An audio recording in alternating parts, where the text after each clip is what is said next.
Guys, what's up? Hope everybody's having a good day out there today, and welcome back here to another edition of Intuitive Angling's Mental Monday.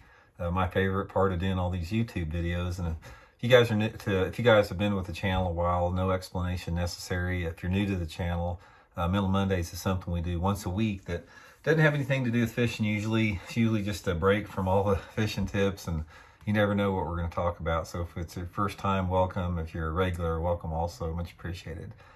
Today we're going to be talking about 3 things that you really need to learn before it's too late in life. And there's actually a book that could be written on this. I just wanted to narrow it down to 3 for just the sake of keeping the video a little bit shorter. And a lot of this stuff that I'm talking about that you should learn before it's too late are things that I've discovered by making mistakes throughout my life. I mean, that's how you learn so much. I mean, you learn a lot by making mistakes or by watching mistakes of others. So I'm going to share with you guys just 3, and there's, like I said, there's hundreds of them out there, but this is just 3 I wanted to talk about today. We'll probably talk about more moving forward. Okay, number 1. It's really important, guys, to focus on solutions instead of problems. And this is a lot easier said than done, because a lot of people really get consumed and overwhelmed with problems that come up every single day in their life. I mean, life is just one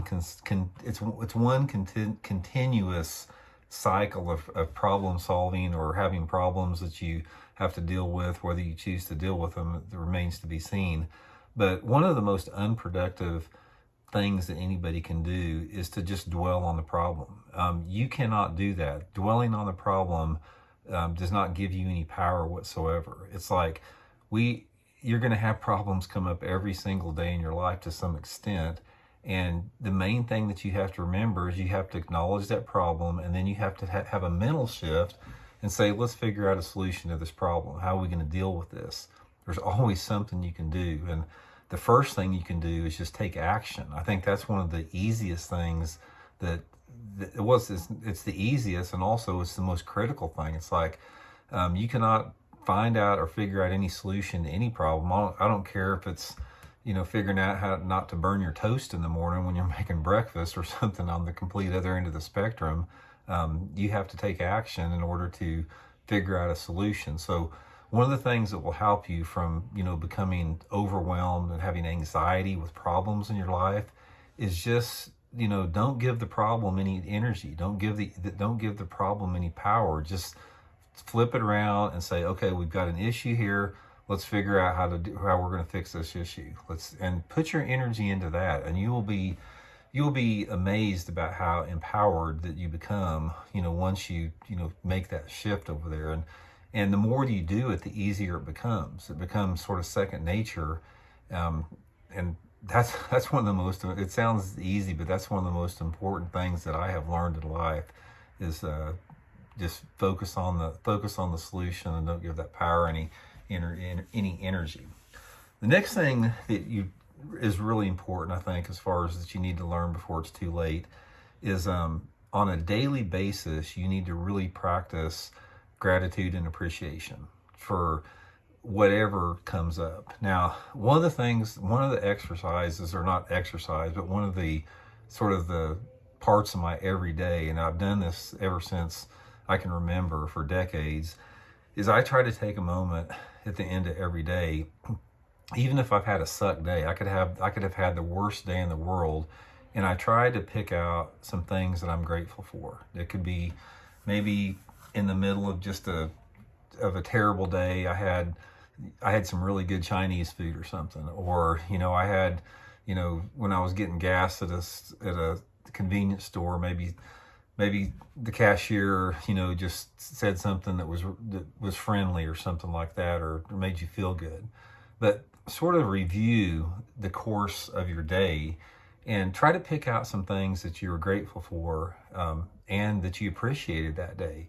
And that's another thing with appreciation. Gratitude can be in that form too, but take time to appreciate the things that you have. You can always focus on the lack and scarcity and things that you don't have.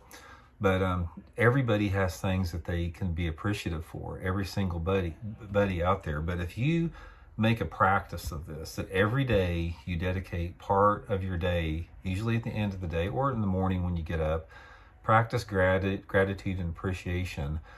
You will also see an internal shift. You will see an internal shift in the way that you view the world, opportunities that come to you, just your general overall happiness will increase, and people will notice that too. Third one is, and like I said, this is just 3 quick ones. We could go on and on with this. But the third one is that you really, really, before it's too late in life, and this is the big one, guys. This is one, if I could share any of them with you, this is it. Don't wake up before it's too late and life has passed you by to realize that you have to appreciate the here and now. This is one of the things that I have really, really worked hard specifically over the past decade to learn, because when you're young, it is difficult to stay in the now.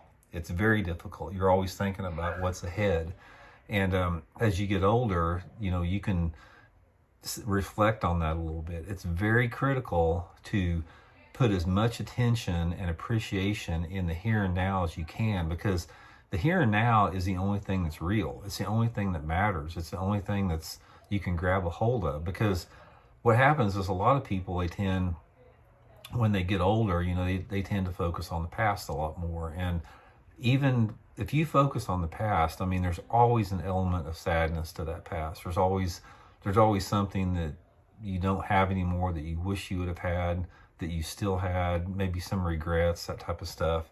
And while you can have some reflection on some past memories that are fond, more than not, there's some sadness that comes with focusing on the past.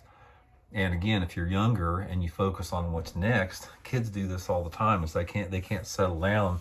It's almost like, what's next? What are we going to do next? And I think most of the population is guilty of this in a big extent, as they always focus on what is coming up while they are doing something that they're doing. You could be enjoying, you may love baseball or football, and you could be in the middle enjoying that game, but your mind is drifting off to thinking about what you got to do tomorrow afternoon, and you're not fully engaging and appreciating the now. So take some time. This is a discipline. It's something that requires a little bit of practice and duplication. Is just try to really appreciate what you're doing right here and now. Like right now, just appreciate that you're watching this video. And it's like, I'm appreciating right now that I have the opportunity to talk to you guys in this video. And once you do that, it really makes your life a lot richer, and it slows life down too. I think one of the things that happens when we get older, and you older guys know what I'm talking about, is that life just gets faster. It's like you wake up one day, and you guys out there that are in your 20s right now, I can promise you, because I was in my 20s, you are going to blink and you're going to be as old as I am in no time at all. That's the way it happens. But if you focus as much as you can on appreciating and savoring every single moment that you're in without spending time mentally in the past or the future, it sort of slows the pace a little bit down, and it just gives you a lot richer experience. So anyway, guys, that's just 3 of them. Like I said, 3 of the things you need to learn before it's too late. There's a bunch more we'll talk about, I'm sure, some down the road. But anyway, I just appreciate you guys tuning in the videos, and we'll talk to you guys next week. See you.